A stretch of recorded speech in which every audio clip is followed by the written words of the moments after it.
G'day, this morning we're fishing the tropics with soft plastics with our fishing guide Ryan Moody from Hooked on Hinchinbrook Fishing Charters. Ryan, what are we likely to catch in these waters? Gary, we're fishing a bunch of wonky holes or underground springs that come up, and anything from bar cheek trout to red emperor, largemouth nannygai, gold spot cod, sometimes queenies and cobia, Right. and even Spaniards when they're migrating through the area. So a real mixed bag of quality sports fishing and eating fish. All the best, mate, only the best. Okay, today we're going to do some deep jigging, and mostly going to be using soft plastics and soft vibes.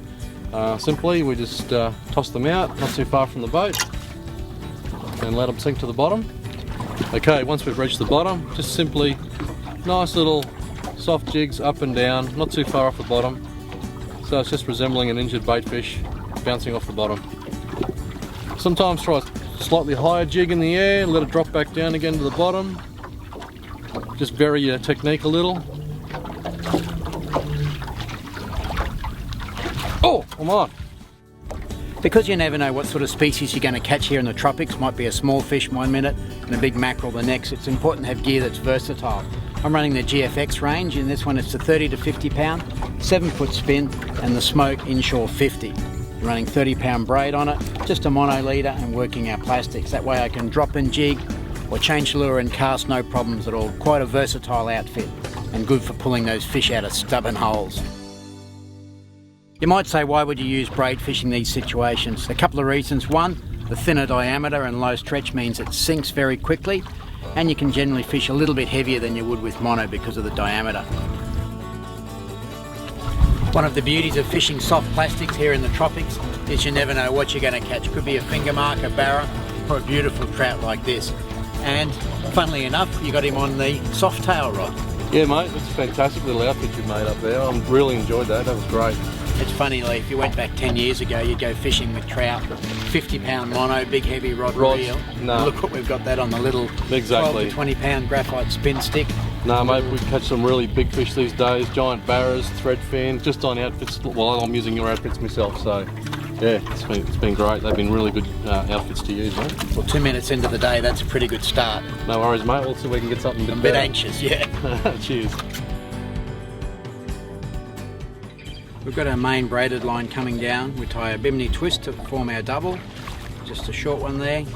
Then an Albright going from our double to our mono. And right down the other end at the business end, we've got our loop knot to the jig head. Just gives it some manoeuvrability and flexibility to work that lure.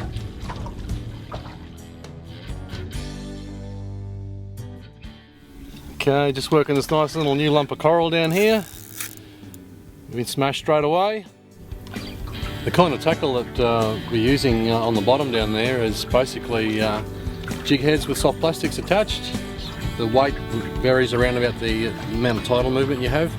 Generally, if you haven't got much tidal movement in these inshore areas, usually around about a 3/4 size jig head's sufficient.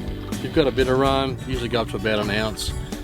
Learning how to use your jig heads is just making sure it gets to the bottom, really. As far as your jigs sizes go, generally between a 6 and a 7-inch soft plastic or hard or soft vibe. Smaller soft plastics will work as well, but you'll probably predominantly catch smaller fish like grass sweet lip and juvenile nannygai and things like that. So for the larger fish, generally keep up around the 7-inch shad size.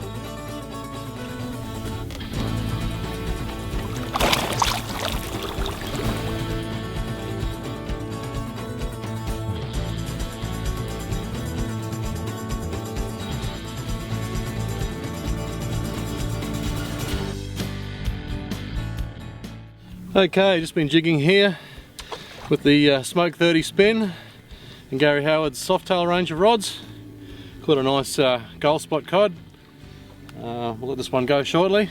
Hard fighting fish, very popular amongst the northern anglers.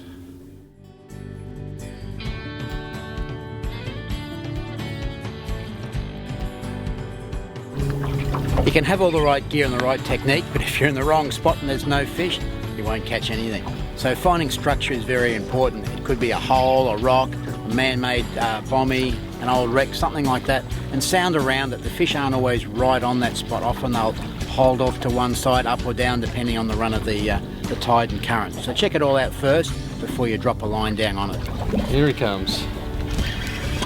Yeah, he's not a bad sized fish. 5 or 6 kilos. Great little fight in the Smoke Inshore 30. The soft tail range of rods.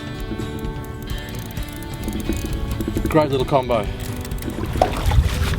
Well done, mate. Lovely. There's a few tips and techniques on inshore plastics fishing to get you started, and a few fish caught to prove they work too.